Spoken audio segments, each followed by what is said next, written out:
नमस्कार, फ्रंटलाइन 24 में आप सबों का स्वागत है। मैं मनोहर आनंद झा। अभी हमारी टीम पहुंची हुई है बिस्फी प्रखंड के सोहास पंचायत, जहां पर मुखिया पद के प्रत्याशी श्रीमती विभा देवी जी और उनके पति सरोज यादव जी हम लोग के बीच मौजूद हैं।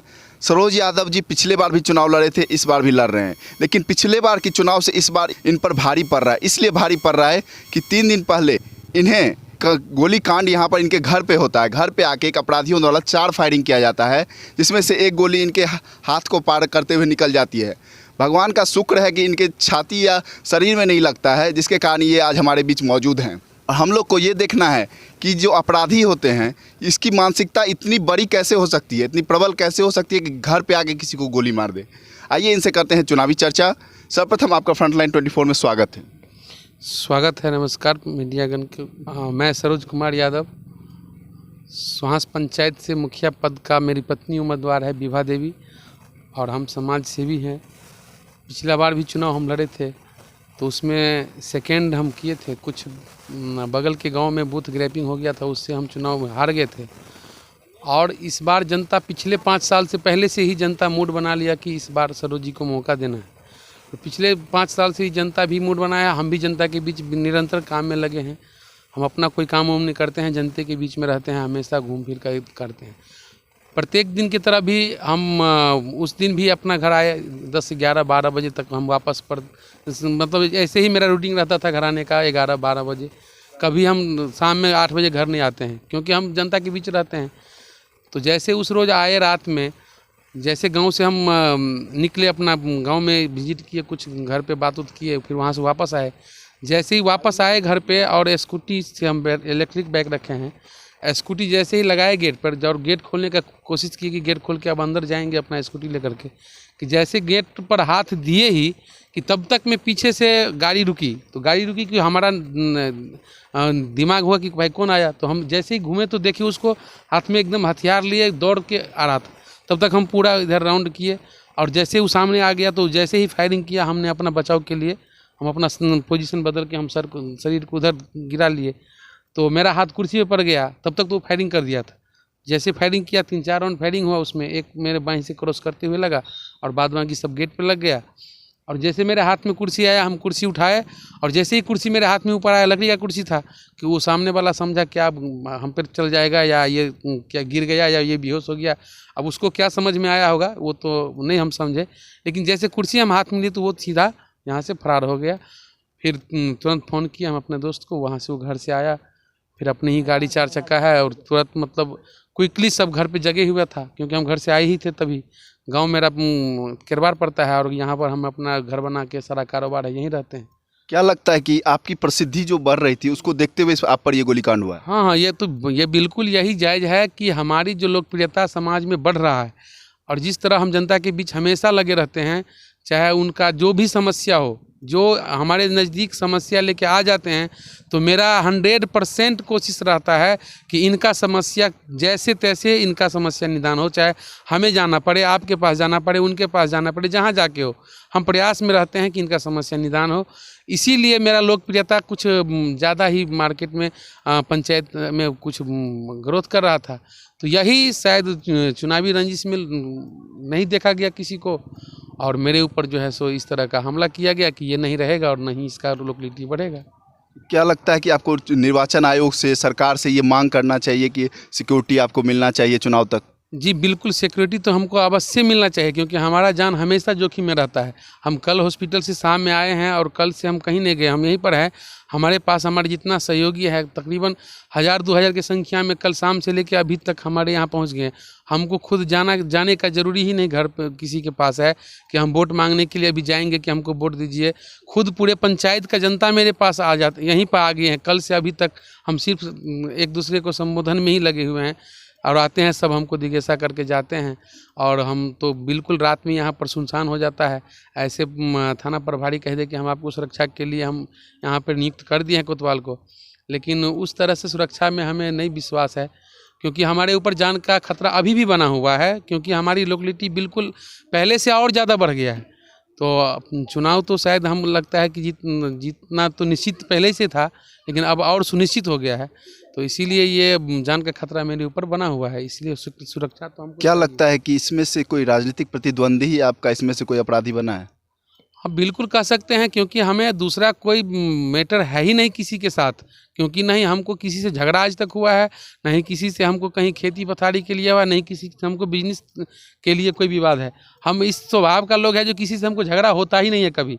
ये तो आपको पूरा यहाँ पर पंचायत का इलाका का लोग बताएगा कि सरोज को किसी से झगड़ा होता ही नहीं है, क्योंकि हमारा कुछ ले भी लेता है लोग ना, हम तो छोड़ देते ठीक है ले लो अपना। तो दूसरा कोई मैटर है नहीं, तो हमें तो बिल्कुल लगता है कि चुनावी रंजिश ही मेरा ऊपर ये जानलेवा का कारण बना हुआ है, क्योंकि चुनाव में हम हैं इसीलिए, नहीं तो और दूसरा कोई तो मेरे पास विरोधी है ही नहीं। अब 5 दिन रहा हुआ है चुनाव के लिए, तो क्या अब आगे की रणनीति आपकी कैसे रहेगी? कैसे लोगों से आप जाके मिलेंगे, कैसे अपना चुनाव प्रचार करेंगे? अब तो अभी तक तो जनता खुद आके हमारे घर पर हमसे मुलाकात करके गई है और आ भी रहे हैं, लेकिन फिर भी हम कोशिश किए हैं कि कम से कम प्रत्येक दरवाज़ा जा कर के अपना मैं हाजिरी दर्शन दे दूं कि हम सही हैं, सुरक्षित हैं, आप लोग निश्चिंत रहिए। हम पर जो इतना बड़ा हमला हुआ और आप लोग का जो आशीर्वाद मेरे ऊपर है, इसी आशीर्वाद के और मेरा जो कर्म है आप लोग के बीच में, कर्म की वजह से हम तो दोबारा ज़िंदगी मिला है।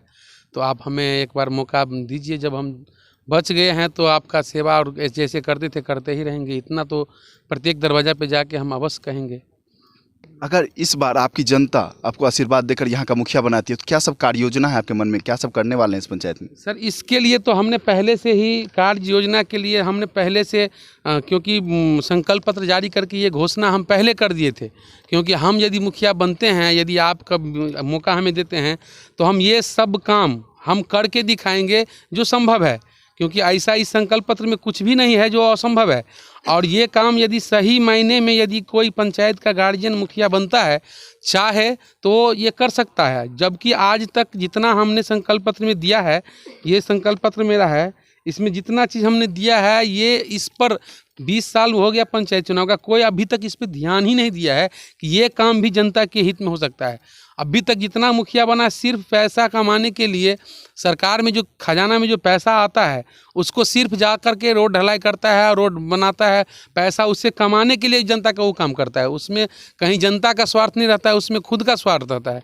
लेकिन हमने जनता को कहा कि हम अपना स्वार्थ के लिए काम नहीं करेंगे, जो मेरे पास पैसा आएगा सरकारी खजाना में, मैं इस पर काम करूँगा जिससे आपका जीवन भर के लिए कल्याण होगा, आपका भी इससे फायदा है, आपके बच्चे के लिए भी इसका जो है सो फायदा होगा। ये संकल्प पत्र हमने जारी कर दिया है, ये काम सब करेंगे। मुख्य पॉइंट कह देते हैं जैसे कि हमारे सोहास पंचायत में बहुत बड़ी समस्या है एक पानी जमाव का, जो पूरे पंचायत के मुख्य सड़क, मुख्य नहर को उड़ाही करना, जिसमें पूरे पंचायत में कृषि योग्य जमीन का जल संकट से निदान होगा। पूरे पंचायत में जितना कृषि योग्य जमीन है, अभी भी 80% जमीन पानी में दबा हुआ है। उसका मेरा पहला टारगेट है कि इस पर हम काम करेंगे, जो पूरा का पूरा जल संकट से निदान होगा, जिससे कृषि में आय का स्रोत ज़्यादा किसान को बढ़ जाएगा और उससे उसको स्वतः लाभ होगा।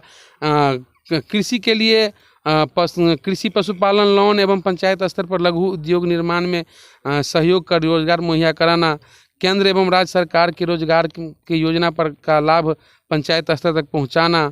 पंचायत अंतर्गत हमारे पंचायत में एक उप स्वास्थ्य केंद्र है, जो आज तक उसमें से गोईठा गोबर के सिवा कुछ नहीं रखाता है, जबकि हम लोग एक बार पिछले 3-4 साल पहले इस पर काम किए और एएनएम सबको भी यहाँ पर हम लोग बैठाए, बुलाए, इसको सही से उद्घाटन करके चालू भी कर दिए। और उसके बगल में एक बहुत बड़ा कटाव है, उस कटाव के लिए हम लोग प्रस्ताव रखे कि भाई इस कटाव को कम से कम कोई फंड से कर दीजिए, ताकि वहाँ अस्पताल में डॉक्टर को और पेशेंट को जाने के लिए सुविधा ना हो। लेकिन उस पर कहीं सुना नहीं गया, वो ऐसे रह गया, फिर डॉक्टर वहाँ से वापस चला गया। तो हमने इस मुद्दा में ये इसको भी डाला है कि यदि हमको बनाते हैं मुखिया या पंचायत का, तो हम सबसे पहले ये स्वास्थ्य केंद्र को चालू करेंगे, जिसमें पूरे पंचायत का। स्वास्थ्य और शिक्षा की क्या स्थिति है? अभी स्वास्थ्य शिक्षा पर तो बात ही मत कीजिए, सोहास पंचायत में उस पर तो कभी नजरे नहीं गया है। जो हम इस मैटर में दोनों चीज़ को दिए हैं कि उप स्वास्थ्य केंद्र को चालू भी करेंगे, वहाँ पर एम्बुलेंस भी खड़ा करेंगे, और पूरे पंचायत में जितना जनता है उसको एकदम बिल्कुल बगल के भी पंचायत के लोग को इससे फ़ायदा होगा। कोई ज़रूरी नहीं है कि इसी पंचायत का लोग ही से लाभ लेंगे। हमने तो इसको चालू करके एम्बुलेंस यहाँ पे व्यवस्था करके इस एरिया का जितना लोग है सबको व्यवस्था सही करने के लिए हमने इसको ठाना है कि इसको हम कर देंगे और सभी को फ़ायदा मिलेगा। शिक्षा में नया टेक्नोलॉजी जो आया है मॉडल शिक्षा के लिए, उस पर तो कभी बात ही नहीं हुआ। हमने टीम गठन करके चाहे हैं कि इस शिक्षा व्यवस्था पंचायत में बिल्कुल सही करेंगे। और कितना न जाने कितना लिखे हैं, बहुत सारा ऐसा घुसपैठी है, बिचौलिया दलाल की वजह से पंचायत में भ्रष्ट फैला हुआ है। और हमको यदि मौका मिलता है तो ये जो है सो है, लेकिन हमें मौका मिलेगा तो हम बगैर किसी के सहयोग से, मैं अपना बुद्धि विवेक या अपना समझदारी से जनता को हम काम करेंगे। और जो बीच में जो लूट खसोट होता है उसको हम सबसे पहले बिचौलिया को ख़त्म करेंगे। ये भी हमने संकल्प पत्र में डाला है जनता के लिए और काम करेंगे। शायद ये संकल्प पत्र भी जब जारी किए, ये भी मेरे ऊपर बहुत बड़ा जानलेवा का कारण भी ये भी बन सकता है, क्योंकि इतना काम पर यदि इसमें से हम 5-6 काम को भी यदि हम पूरा कर देंगे, नहीं पूरा कर पा सकते हैं, 5-6 भी कर देंगे तो जनता हमको कभी नहीं ज़िंदगी में छोड़ सकता है। ऐसा हमने संकल्प लिया है और ये सब संभव है, असंभव तो कुछ है ही नहीं। अंत में आप अपने मतदाता से क्या अपील करेंगे कि इसके बाद भी आपको कैसे वोट करें, किस तरह आपको समझें और किस तरह आपको मुखिया बनाएं यहाँ का? जनता से तो हम यही अपील करेंगे कि जब आपके साथ हम इतना 10 साल से तकरीबन हम सेवा में आपके साथ लगे हुए हैं और हमको मौका देने के लिए जनता तैयार भी थे। और जब आपका जनता का सब सेवक तैयार है और विपक्षी पार्टी या समझिए या कोई अपराधी माइंड का लोग को ये देखा नहीं गया और हम पर जानलेवा हमला किया गया, तो जनता तो खुद जानती है कि अब हमें क्या करना है। डिसीजन तो जनता पहले ले चुका था लेकिन अब जो थोड़ा बहुत बाकी भी था जो क्या करे, तो ये तो अब मेरे ऊपर हमला हुआ, हम जब सुरक्षित हो गए तो सब तो डिसीजन ले लिए हैं। लेकिन हम फिर आग्रह करेंगे कि जो नहीं भी डिसीजन लिए हैं तो उनसे मेरा हाथ जोड़ के आग्रह है कि कम से कम एक बार मतदाता मालिक से कि आप हमें एक बार 20 साल आप तो ऐसे ही गंवा दिए, 5 साल के लिए मेरे हाथ में दीजिए। भगवान चाहा तो इसलिए हम जिंदा है, यदि नहीं चाहता तो हम तो चले गए होते, लेकिन आपके सेवा के लिए हम जिंदा है। तो एक बार हम तो चाहेंगे कि हमें मौका आप दीजिए। 12 तारीख को मौका हमको मतदान के माध्यम से एक वोट दे करके हमको मौका दीजिए। और अफवाह भी बहुत गलत सलत पंचायत में उड़ता है, चुनावी माहौल है, ढेर सारा विरोधी अपना अफवाह फैलाता है। कोई कहता है खुद गोली मार लिया, कोई कहता है मरवा दिया, कोई कहता है ये करवा दिया, कोई कहता है वो करवा दिया। लेकिन हम उस सब के भी फेरी में हम अपना दिमाग नहीं लगाएंगे कौन करवाया है। पुलिस प्रशासन अपना काम कर रही है और हम भी अपना पता लगा रहे हैं कि हमारे साथ कौन ऐसा घटना किया है। हमको भी जानकारी मिलेगा कि हमको कौन घटना किया है। यदि हम संतुष्ट हो जाएंगे जिस व्यक्ति पर कि यही हमारे साथ घटना किया होगा, तो हम भी पुलिस को सूचना देंगे कि इस व्यक्ति पर हमारा शंका है, आप इससे अपना कर सकते हैं। पुलिस भी अपना काम कर रही है, जिसको उन पर शंका होगा वो भी अपना काम करेंगे। जनता से मेरा अंतिम में यही निवेदन है कि आप 12 तारीख को एक वोट दे करके हमको आशीर्वाद और सहयोग दीजिए। मैं आपकी सेवा के लिए तैयार है। हमारा चुनाव चिन्ह ढोलक छाप है जो ईवीएम के क्रम संख्या 2 पर है और हमारी पत्नी विभा देवी मुखिया पद से उम्मीदवार है। और हम पर पिछले 11 वर्ष से इस समाज में निरंतर लगे हुए हैं। अपना सारा दूसरा काम ही कुछ नहीं करते हम जनता के सिवाय। जी धन्यवाद। ये थे सरोज यादव जी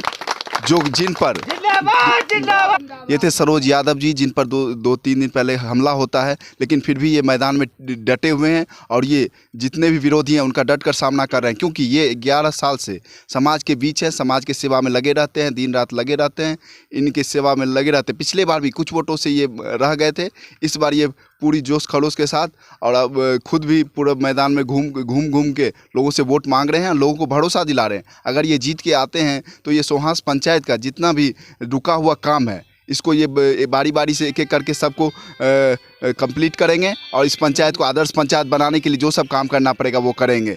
बने रहिए हमारे साथ फ्रंटलाइन 24। धन्यवाद।